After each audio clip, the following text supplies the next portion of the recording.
But over time, the effects of living close to the shelter have become so negative that our view began to change. And at the end of the day, we just want our municipality to be sitting at the table with us, the community, along with the provincial government, in collaboration. There doesn't seem to be any collaboration. Like you said, it takes a village, and everybody is coming out of the woodwork and helping us out. We have local businesses helping out our volunteers, feeding us today.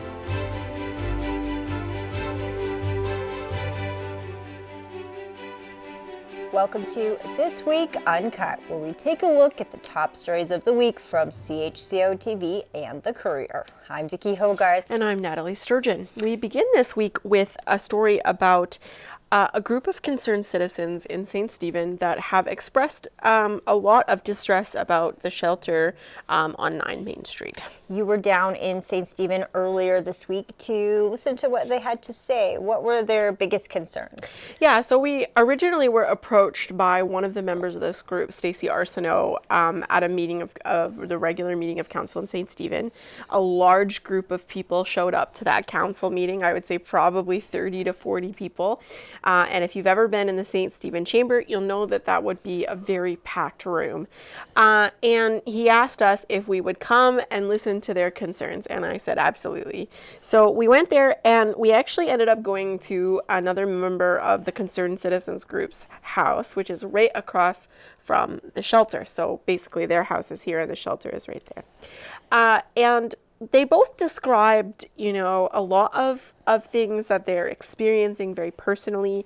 And you'll hear a little bit about those specific incidents when we play those interviews for you. But largely it was a lot about violence and a lot about yelling and a lot about what they perceive to be drug deals or drug use at the shelter. So there's a lot of context as to why that's happening, but certainly it largely centered around the disruption to their lives and to the sense of safety that they feel in their neighborhood. Okay, obviously this is an incredibly sensitive topic, but St. Stephen has been grappling with homelessness for quite some time, to the point that a state of emergency was declared by the council almost about 2 years ago. And we haven't seen things improve that much since that point in time. I know that there are different initiatives that get underway, but nevertheless, this is a serious issue that St. Stephen has been trying to get a handle on, and it's always going to be something that I imagine has different perspectives. Yes, and certainly what we heard from them is that they continue to try and communicate with their municipal government, and it's not going the way that they would like it to go. And back in December of 2023 is when the municipality declared that state of emergency, and then in November of 2024. But before I get to November of 2024, there was another location off Happy Valley Road in St. Stephen that was put on pause by the previous Progressive Conservative government because of the significant pushback from businesses and residents in that neighborhood. And there's far less residents than there are businesses in that area, but they were concerned about the proximity to the local high school. They were concerned about an increased rates of crime and drug use if the shelter were to go at the end of that road. And so it was put on pause effectively by the Conservative government, and then an election happened. And so that disrupted the process.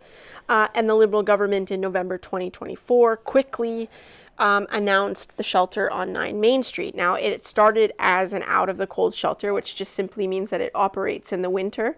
It allows an overnight space for folks to go, so they're not sleeping on the street when it's terribly cold. And then it transitioned into a permanent shelter that is also a homelessness hub.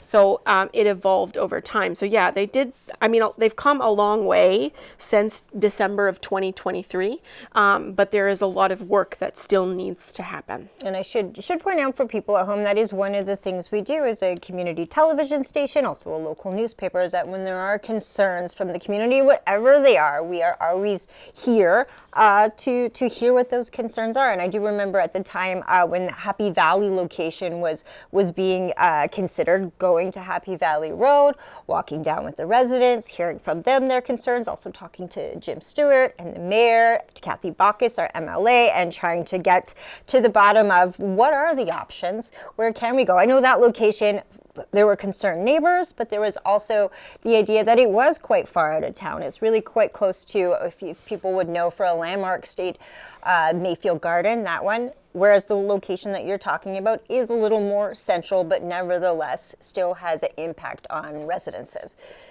Yeah, and this location is picked, as you say, because it's a little bit closer to the center of the downtown 9 Main Street. You know, you kind of come along, the border is right there, Milltown Boulevard is right there. You can see Milltown Boulevard from the shelter. Actually, from Peter Fitch's house, you can see Milltown Boulevard.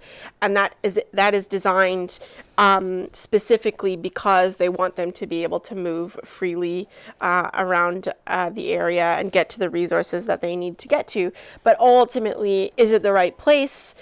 Could they have picked another location? Is there even a right location? Is everyone always going to be happy with the location? Those are all questions that come out of this process.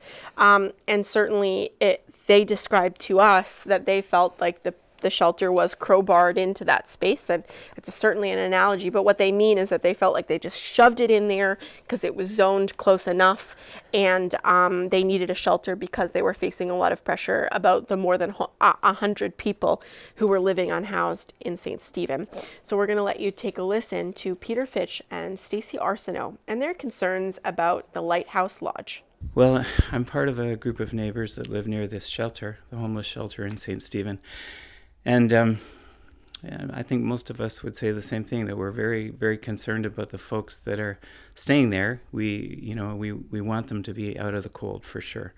But we have had a great disruption in our life. And my wife and I spent a few months watching and just thinking, is this a good thing? Is it a bad thing?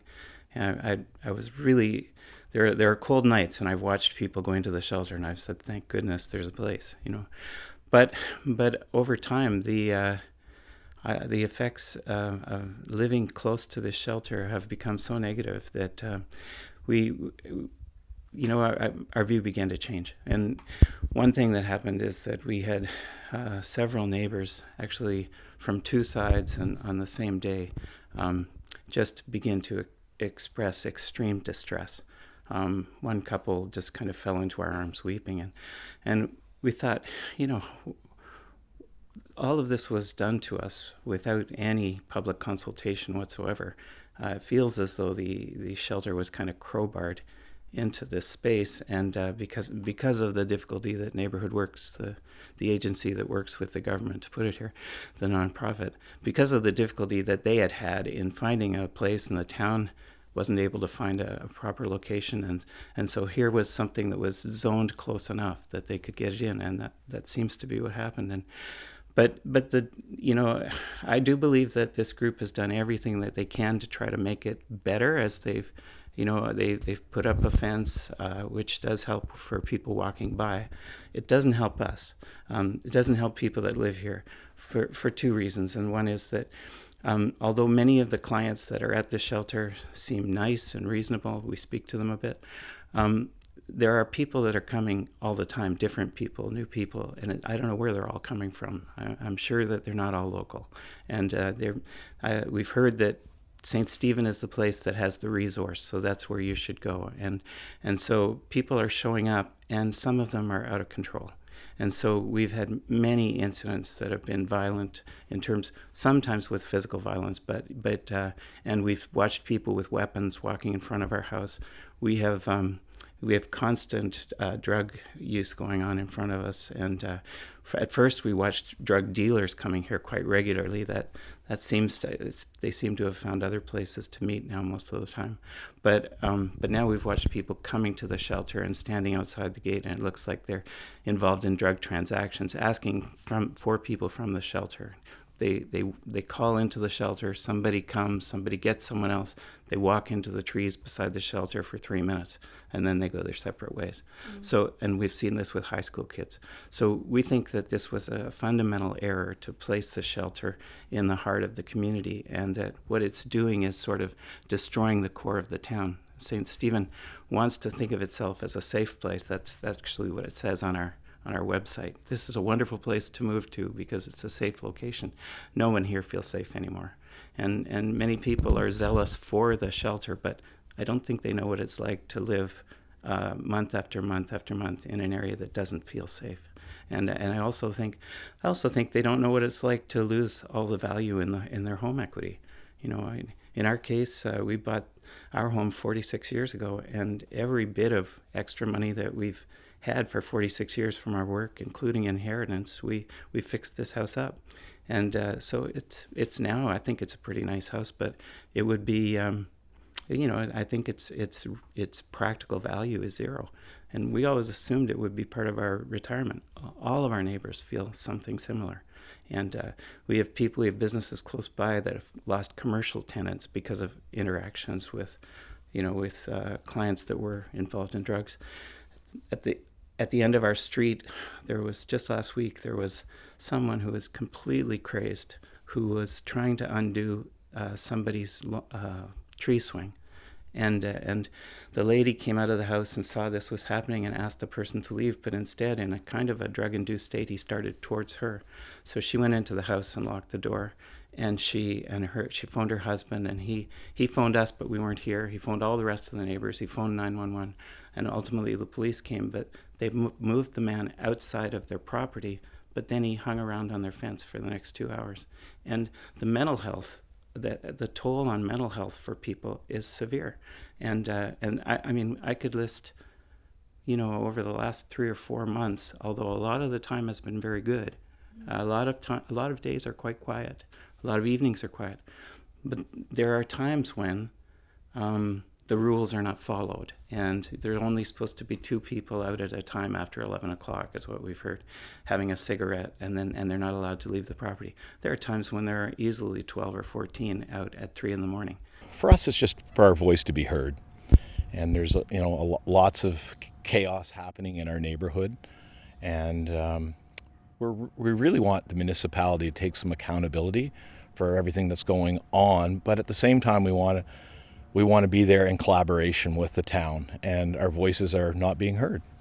And so what sort of things are you noticing? We're talking about the shelter, the homeless shelter here. So what sort of things are you noticing in the neighborhood? Like, can you give me some concrete examples? So first and foremost, our group that has gotten together, we're all about the shelter, and we're all about supporting people that are homeless and, less fortunate than maybe we are. So that's first and foremost. But what we're noticing is our quality of life since this has been opened in November has changed dramatically. The ability to walk on our streets, there's fighting, vulgar language, abuse. We've seen, a guy beating up a girl, drug use, drug paraphernalia. And it happens at any time of day. It can be 7 in the morning, 2:30 in the morning, or the middle of the afternoon. It's just, we don't know when the chaos is going to happen. On top of that, we've seen lots of, drug exchanges. So drug dealers coming in our neighborhood, on our streets. And that happens a lot. Right around the first of the month, we notice that change. So, lots of chaos. How does that make you feel? Unsafe, and fearful. Like for my wife particularly, she doesn't like to walk anymore. Our grandkids, only stay in our yard. Our neighbors nearby have 2 young kids and not the ability to play and run on the streets. Where we stand right now is a business. It's a spa, and she's losing clients. Sea of Tranquility, and she has rental units in her business, and tenants want to move out because of the chaos. So just that fearfulness of, you never know when it's going to erupt, and the fearfulness of, for our safety, really, at the end of the day. And what levels of government have you approached on this particular issue? So first and foremost, we've been about 5 months on this. We've approached federally, provincially, and the municipality, and we've only heard from the provincial government. So we've been fortunate to meet with the Minister of Social Development, and they most recently announced the task force they put together, and they've been in communication with us. So that does feel like there's some hope. and we're looking forward to future meetings with them. Really, our issue has been at the municipal level is the property is in our community and it's affecting our community. And we want to be sitting at the table and have some transparency with the municipality, but they're not returning calls. They're not letting us speak at a town council. And they don't even know what we're asking for. But what we're asking for is a little bit of accountability. And there's frustration that is brewing around the community over this. That was Peter Fitch, who lives across from the Lighthouse Lodge, the shelter in St. Stephen, and Stacey Arsenault, who lives just down the road. So you heard a lot from them there. There's a lot to unpack. We spoke to them, I think, both roughly for about 10 minutes each. But they also spoke about a level of frustration that is building in the community from a lack of response from the municipal government. Now, I will clarify that homelessness and housing is a provincial mandate, and so the municipality has a limited scope in what they can accomplish when it comes to housing and homelessness. But what they can do is they can work with bylaws and they can work with removing red tape, and we'll discuss that a little bit later on in the show. But certainly they have asked to present to council 3 times, and they went to a lawyer to petition the council, and that discussion for the ability to present to council is ongoing. Okay, interesting. And we also, so as part of this story, we spoke to Julia Woodhull-Melnick, who is an associate professor at the University of New Brunswick in St. John, and she is the chair of a research organization on resilient communities. So she really has a lot of knowledge about this topic, and I spoke with her both about the unhoused community and the concerns that we were hearing from these residents. And what she said in a Cliff Notes version is that these concerns are extremely valid, coming from the residents that live nearby. But unfortunately, with homelessness and people who are experiencing it, they're stigmatized because you can't close the door. Right? You can't close the door because they're out in the open. There's nowhere for them to go. And she said, really, at the end of the day, this needs to be a conversation where, she said, if I was social development, I would be knocking on everybody's door and I would be saying, what are your concerns and how can I listen to you and how can we help accomplish this? Can we make you feel safer? Can we do targeted campaigns about how you engage with these people? And she said, but there has to be bold leadership coming from both levels of government.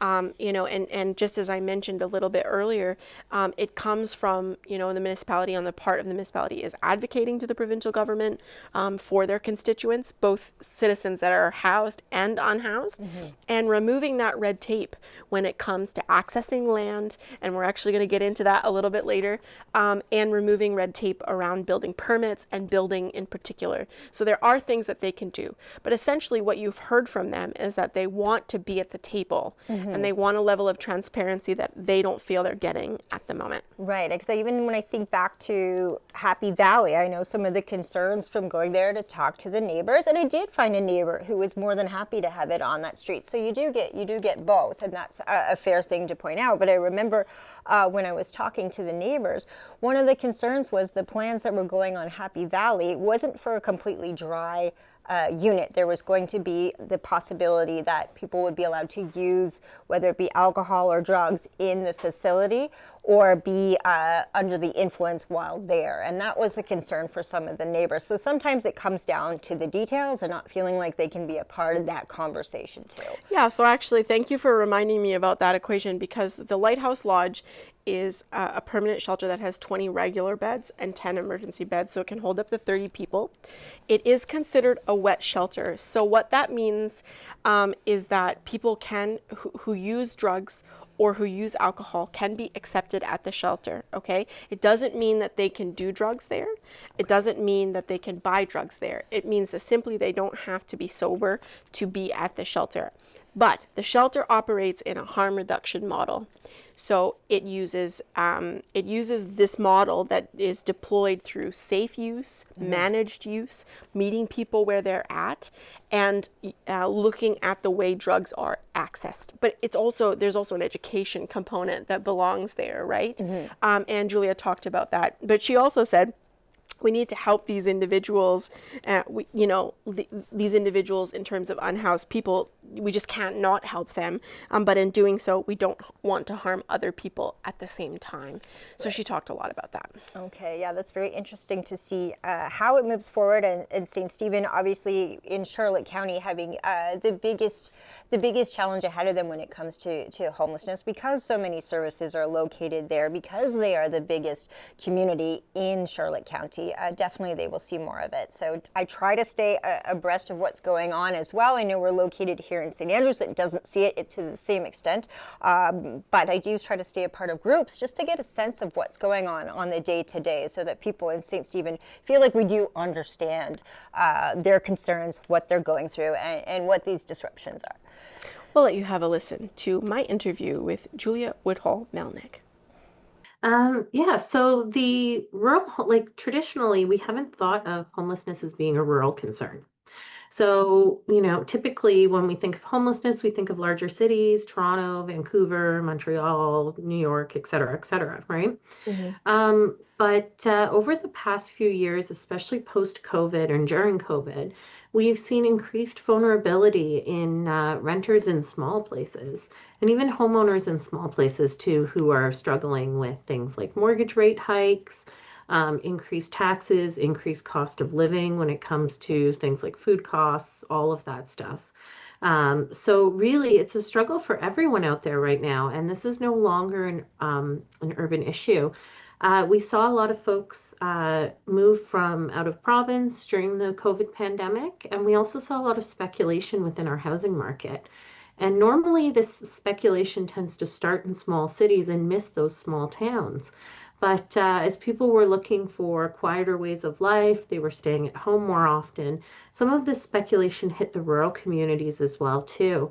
And, incomes are just not keeping up with rents right now. And that applies in rural places. It also applies in urban places, too.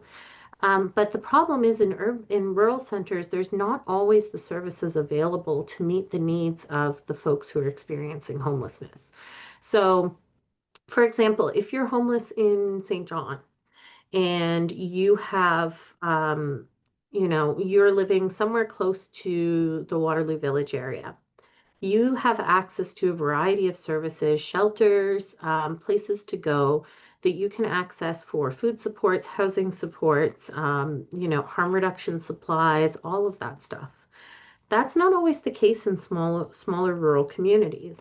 So in rural areas, we often don't have access to harm reduction supplies. So things like new needles instead of used needles. We don't have necessarily the availability of naloxone for individuals who might have an overdose. Mental health services are usually concentrated within cities, so folks have to go to cities for those.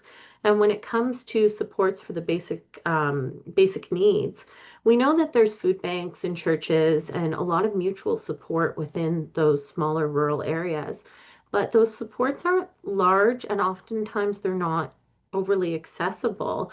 And the problem is in these small places, they live with, small amounts of tax funding, and their ability to contribute to larger shelter systems, larger food meal programs, things like that it's constrained because they just don't have the infrastructure and the tax dollars to really provide a more wholesome response to homelessness. So they're facing the reality that this is happening, but they haven't been prepared economically or with service infrastructure needed to actually respond to it.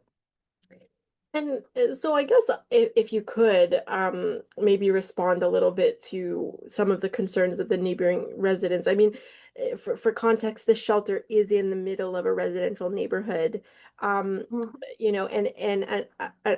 a more out of town location, not out of town, but a little further away from residential neighborhood, was turned down by the community as well, for context. So I'm just wondering if you have, these people are obviously concerned. They're seeing things, they're hearing things, and they're personally experiencing things. So are their concerns valid, and how do we quantify or qualify their concerns versus those who need these shelters and need these spaces to survive. That's a tough one, honestly. I understand the opinions and the perceptions of folks in the immediate surrounding community. We shouldn't be just, laughing off or shoving off or, shrugging off community members' experiences or their feelings that things are not going to be safe for them. Or their concerns about the fact that their community is changing, right? These are not things that they've seen in the past. They're not things that they're used to. However, we need a place for these shelters to go. And oftentimes people are safer in shelter than hidden away somewhere where they can freeze to death, or, where emergency services cannot respond to them if they have a health crisis. We need to be providing people with some form of shelter to keep them alive.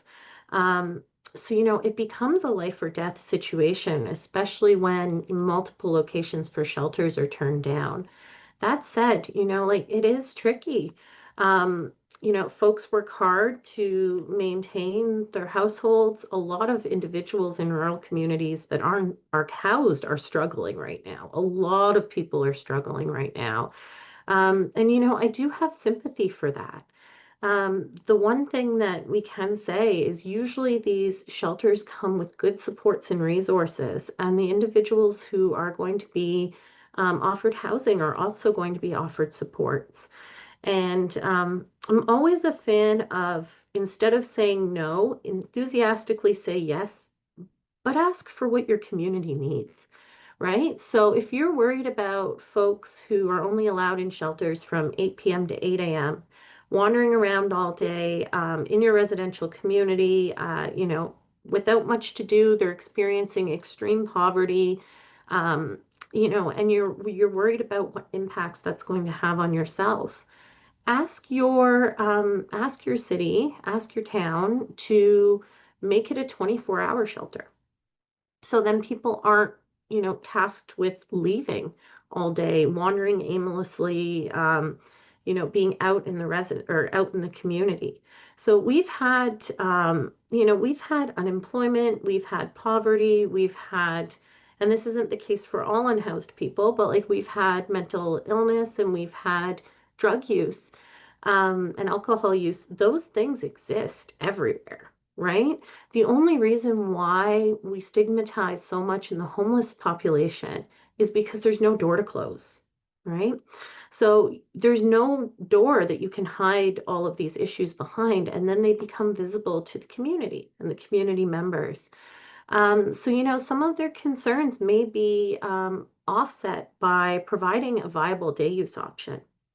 So this can either be keeping the shelter open all day, or it can be, opening up a hub that's accessible and nearby that has computers so folks can search for educational and employment opportunities, or just even keep themselves entertained.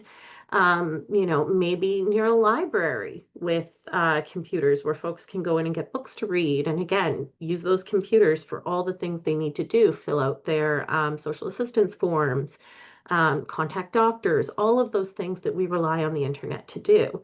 Laundry facilities, shower facilities, places to store your personal belongings. When you go into a shelter, there's not a lot of space to do that. So making sure that folks, aren't causing clutter outside because there's nowhere else to put their things.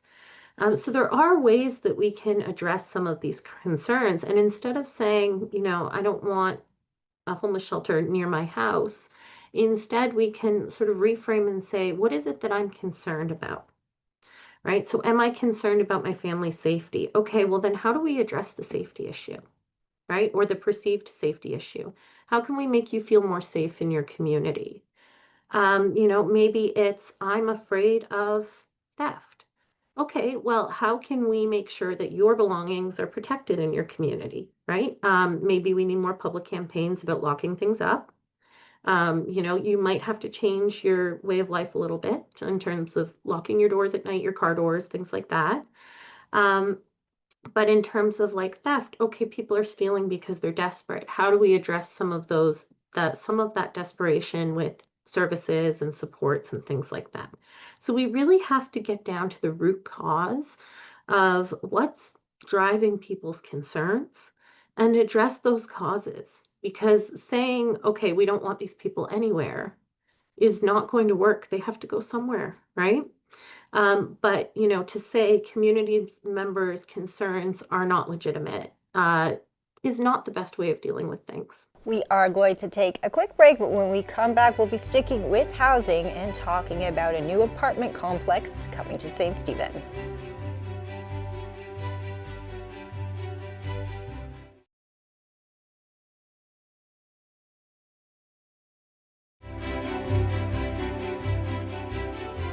Welcome back to This Week Uncut.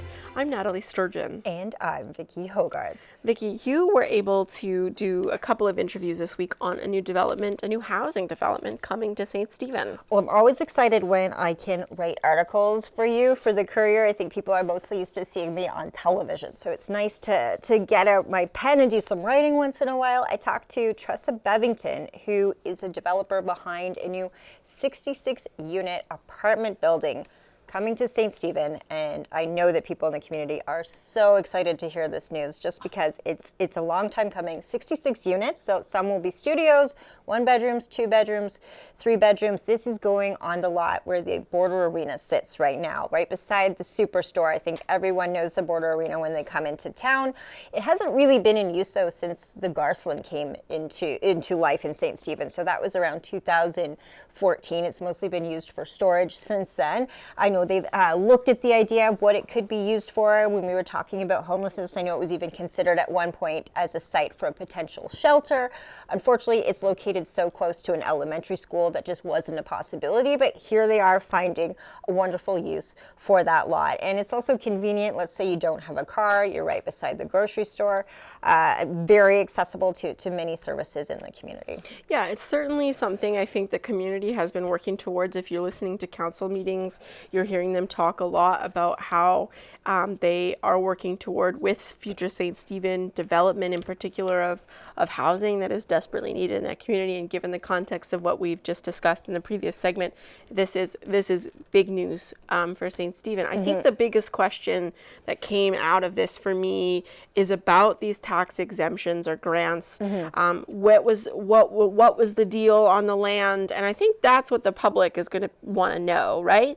I'm sure they're excited about the building. I'm sure there is a lot of chatting at that grocery store about this new building, but certainly that's the piece that stuck out for me. I think things to know before we even delve into that is Tressa Bevington is a local developer. This will be her 4th building in Charlotte County. So she's from the area, so she cares. And a lot of the issues I think sometimes smaller places, rural places in particular, have when it comes to attracting developers is they aren't incentivized to go to a rural area. People don't live there. There's travel in. It's not necessarily the same benefit they would see from just staying where they are in a big city and doing another project there. So even incentivizing developers, if they're not from the area, even at that, sometimes it's not worth their time. So Tressa, being from this area, cares about it. She was successful in doing an incentivized approach to the Compass building in St. Andrews. So I think that looking at her past accomplishments was probably part of the reason why the town decided she would be a great person, along with future St. Stephen, to partner with on this project. So in terms of the incentive, I didn't get a lot of details on exactly what the financial incentives would be. The land donation was key, she said, to this getting underway. The incentive works similar to the way in St. Andrews. I know that it was a lot amount. It was a $500,000 grant towards the Compass building that Bevington received when she was doing that project with St. Andrews. This one works in a similar way where the money will be regained through taxes, so it's not really coming out of the public's money that won't be regained. Right, and the other thing that stuck out to me about this project is that they're going to be building components of the apartment building inside the Border Arena. And what's interesting about that is this kind of the modular style. And if New Brunswickers are paying attention to what's happening provincially and even nationally, modular housing is something that New Brunswick has gotten on board with. They see this as an opportunity to build housing faster, and so does the rest of the country for that matter, because you can build in the winter. You can build inside structures and then bring them to places. And in fact, we were at an announcement in St. Stephen a few months ago in the summer where a modular public housing unit had been built and then put on that property. It wasn't built in St. Stephen, but certainly it was brought into St. Stephen.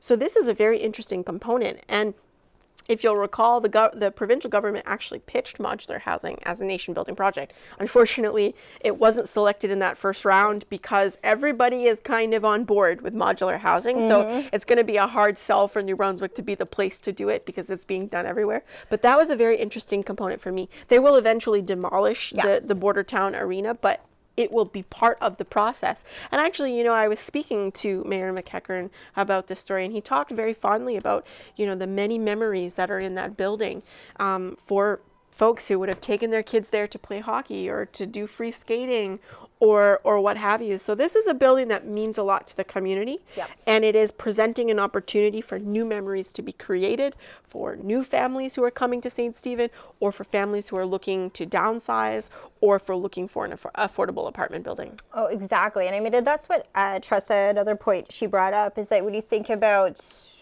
the hospital, the Charlotte County Hospital, all of these places require staffing. So she wants to make sure there are different apartments from studios to 3 bedrooms. So it could be a family in one apartment and maybe a young professional by themselves in another. It will be a mix and really a great representation, hopefully, of St. Stephen in general when this building gets off the ground.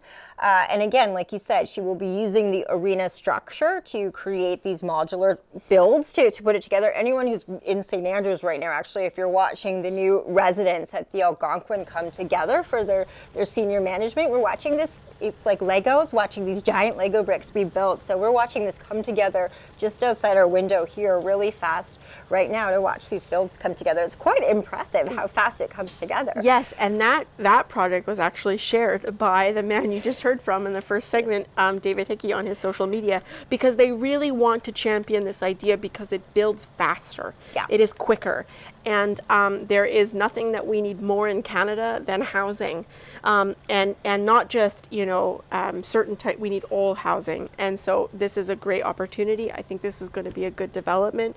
I think it's going to take time, but certainly I was you know, excited to see this news release come across my desk. And Tressa, I should mention that, I don't know if many people know this, but here's a fun fact. Her buildings, her first building was Anchor's Landing here in St. Andrews. Her second building was the Beacon. So if you're in the St. Stephen area, the Beacon Apartments, that is one of Bevington's buildings as well. See, where you live, I should mention, our own Nathalie Sturgeon, hence why I took the lead on this story, lives in the Compass building here in St. Andrews. And so this new building on the place of the old border arena will be known as the Dock. It's I wonder if I'm giving something away. Maybe this is her own secret, like a Taylor Swift Easter egg thing that she does, but it's a Dock, so it's her D building. So yeah, she's done A, B, C, D in that order.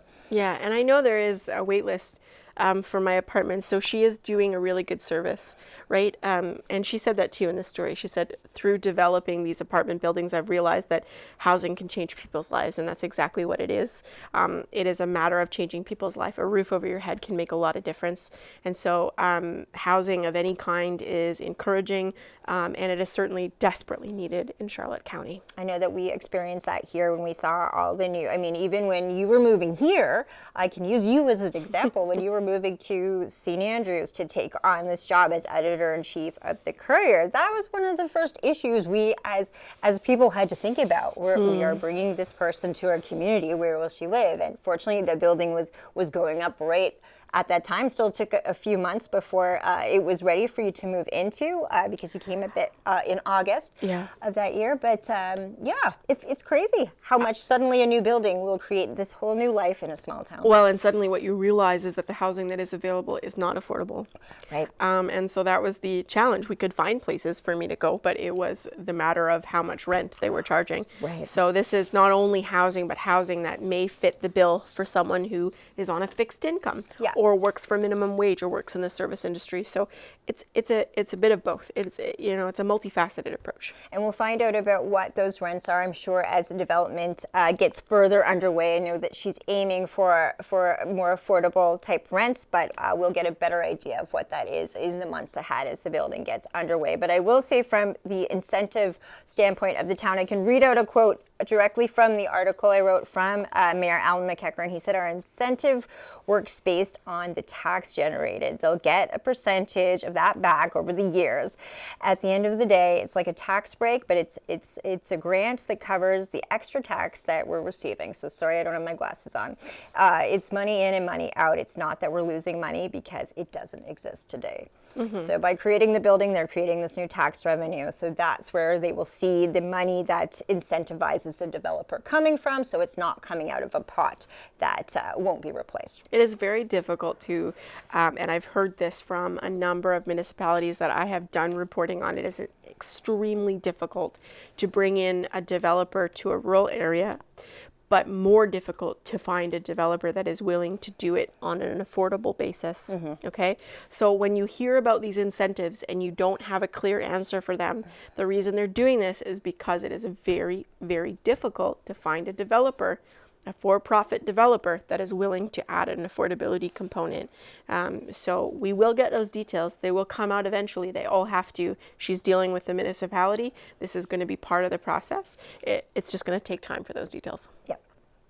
We are going to take a quick break, but when we come back, we will be looking at the Charlotte FM Radiothon for the Charlotte County Hospital Foundation. Be right back. I just do the small part. We talk on the radio. Corey and I talk all day long, but you know what?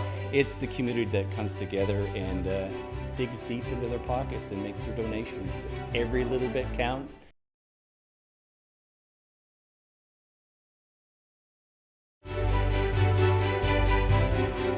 Welcome back to This Week Uncut. I'm Vicki Hogarth. And I'm Nathalie Sturgeon. We're heading back to St. Stephen. Quite a busy week in St. Stephen, but this time for... This might as well be Your Town Matters for St. Stephen. It's true. But we were together this time, and I'm very excited about this. Nathalie and I went to the Charlotte FM Radiothon for the Charlotte County Hospital Foundation, which is really quite an iconic event here in Charlotte County. So it was fun to actually go to the hospital on the day of, be a part of the action. It's been such a monumental fundraiser for things at the hospital over the years. When you think about the CT scanner that we were actually at the launch of this year, they had to build a whole new floor for it at the hospital. Yes. It started with a dialysis unit 12 years ago. That was really the impetus for getting this whole radiothon off the ground. Everybody knows Mark Downey from Charlotte FM, and he thought 12 years ago, when he heard of the need from the foundation about a dialysis unit and keeping people closer to home, not having to travel to St. John or Fredericton for hospital visits, he said, why don't we just do a radiothon for it and see what happens? Anyway, they were able to speed up having that brought into the hospital in record time, and that's how this tradition was born.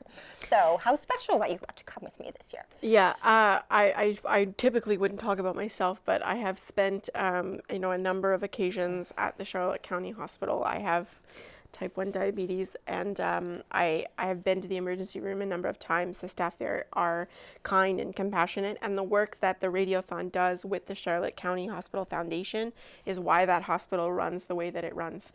They're raising money for beds, they're raising money for imaging machines, they're raising money for all the things that make that hospital operate outside of the people who run those machines and see patients, and so it is very important work that they're doing. Oh, it's so neat to hear. We did a story with Mark and Steve Bachman from the Charlotte County Hospital Foundation prior to the Radiothon, so we knew so much about it going into it, and it makes you really appreciate it even more when you know all the details and all the behind-the-scenes stuff that goes on. But this year, one of the main items that they were fundraising for was this x-ray machine, a portable x-ray machine that you can bring to patients' beds so that you don't have to get people who really might need to move as little as possible, you can let them stay in their bed for this. So these are very practical items that I don't think the average, let's say, big city dweller would ever think of a small community radiothon having to fundraise for. But that is the beauty of Charlotte County. I think everyone here understands. You're new to the community just over a year, but you already understand how much it means to have a hospital like that so close by, and what it would mean to have to go to the city every time you needed it.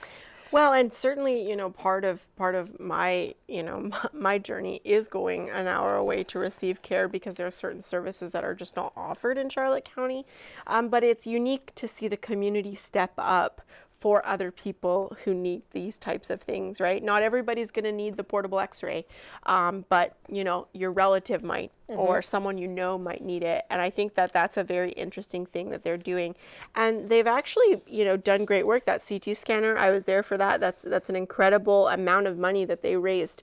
And then the work, obviously, to reinforce the floor was very, I remember hearing, when are we gonna get it? And so that was a lot of work and time, and the work that Steve is doing and the work that Mark has done in getting that radiothon started is an incredible show of community. It's true. I mean, I can think of even friends I've made in the community who've been able to live here because of the dialysis unit. A friend of mine, Ernie, who spends half of his year here, was able to spend half of his year here because it was there. It was so close by. So we've all been touched by it in one way or another.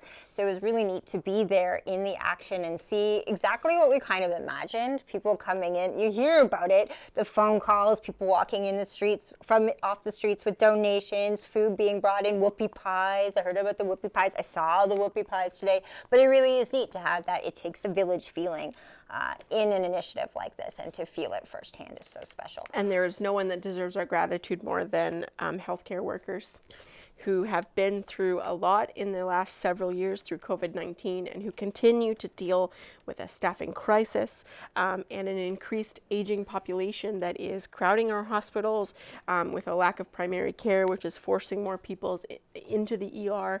So they deserve our absolute gratitude, and I know that this work is meaningful. It may not mean directly more staff, but it certainly is meaningful to them, I'm sure. So we're grateful to them. And I know that Mark Downey, everyone knows he's a man of the morning here in Charlotte County on the radio bright and early, but he was up at 4 a.m. for the radiothon to make sure he was ready to go on the air. The radiothon started at 7, but Mark was on the air at 6, because he always is. So he has a 13-hour day on the radio. The 12-hour radiothon itself, plus the hour before that in the morning. So it's a long day for him, but one that he says he just looks forward to every year for what it represents and how it brings the community together. I know they wanted to raise $250,000 in 2025, but you have the final total. The final total was just over $72,000. So $72,100.67. That's the important part. It is 67 cents. That number must have been important for something. Maybe it's good luck for someone, but I love that it is there and part of it. But we did get to speak to Mark Downey in the middle of the day during the radiothon. So here's our interview with Mark Downey at the Charlotte FM Radiothon at the Charlotte County Hospital. Sure. Well, it was probably back in 2014 when we did our very first radiothon.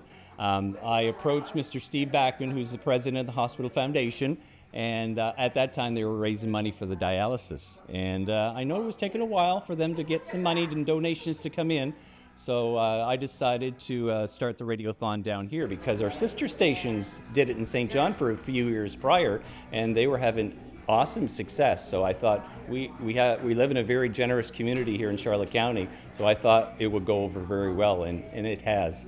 Over the last 11 years, we've raised over $1.6 million for the Charlotte County Hospital Foundation, so the support is incredible. Why do you think so many people in Charlotte County want to be a part of this and want to give what they can to improve this particular hospital? Well, this is our hospital. It's our community, and we don't want to have to travel to St. John or Fredericton for health care, and we need the proper equipment here, so it helps our community. Everybody from St. Stephen, St. Andrews, St. George, the islands, we got to keep this hospital alive with all the best equipment, and that's what it's all about. Now, I know a lot of people give over the phone, but some are coming right into this room to bring their donations. And they've also brought food. Create a picture for people who haven't been in here, what the day is like on Radiothon Day. What time do you get here and what's it like throughout the day? Well, my alarm went off at 4 o'clock this morning and I started broadcasting at 6 a.m. The actual Radiothon is 12 hours, so it starts at 7 in the morning, it goes till 7 o'clock at night, 12 straight hours of giving. The doors are open up at the hospital so people could come in. We have volunteers set up right in the lobby so people don't have to walk very far, or they can actually come down here to the boardroom where we broadcast from, and that's where the volunteers answer the phones behind me. And no, it's a full day of giving, and the phones have been nonstop, and the traffic, whether it's very busy up front or busy back here, the traffic is definitely split up between the two areas. So it's awesome. It's been an incredible day. That was our interview with Mark Downey of Charlotte FM at the Charlotte County Hospital Foundation Radiothon. We're going to take a quick break, but when we come back, we're going to discuss what we're working on next week.